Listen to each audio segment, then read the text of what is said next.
মন মতো হইলে মুক্তিযোদ্ধা, মন মতো না হইলে রাজাকার। কত কিছু দেখলাম এই শাহবাগের বুকে। আল্লাহ, ৭১ সালে দেখি নাই, আমরা শুনেছি পাক হানাদার বাহিনী জিজ্ঞেস করতো মুসলিম না অমুসলিম চেক করার জন্য, বলতো কালেমা বল, কালেমা বাতাও। তো যারা কালেমা পড়তে পারতো পাকিস্তানি বাহিনী নাকি ওদেরকে ছেড়ে দিত, শুনেছি।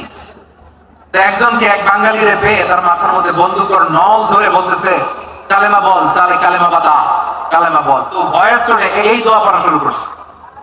ও পড়তেছে লা ইলাহা ইল্লা আনতা সুবহানাকা ইন্নী কুনতু মিনাজ জালিমিন। পাকিস্তানি বলে সালে ये तो मुसीबत का কালেমা है। বাঙালি কয় हम तो भी मुसीबत में है।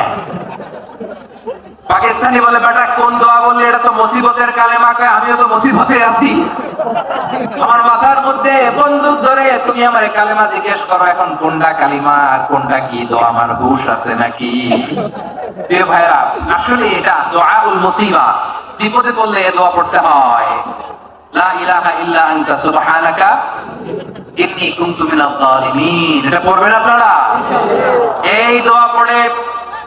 সাইয়েদনা ইউনূস আলাইহিস সালাম মাছের পেট থেকে রক্ষা পেয়েছিলেন, রক্ষা করেছিল কে? আল্লাহ। তুমি ইউনূস নবীরে যখন খাইলো মাছেতে গিলিয়া, ফেরেশতা পাঠাইয়া দিলে ইসমে আজম দিয়া। প্রাণে ছিল যাহার ভয় সেথা পাইল আশ্রয়, প্রাণে ছিল যাহার ভয় সেথা পাইল আশ্রয়। মাছের পেট হতে সে যে পেল পরিত্রাণ। আল্লাহু আল্লাহু তুমি জাল্লে জালালুহু, শেষ করা তো যায় না গে তোমার গুণগান। আল্লাহু আল্লাহু সুবহানাল্লাহ পড়ে। লা ইলাহা ইল্লা আনতা সুবহানাকা ইন্নী কুনতু মিনাজ জালিমিন। বিশ্বনবী বললেন দেয়ালে পিঠ থেকে গেলে, চোখে মুখে অন্ধকার, বাঁচার কোনো উপায় নাই, তখন এই দোয়াটা পড়তে হবে।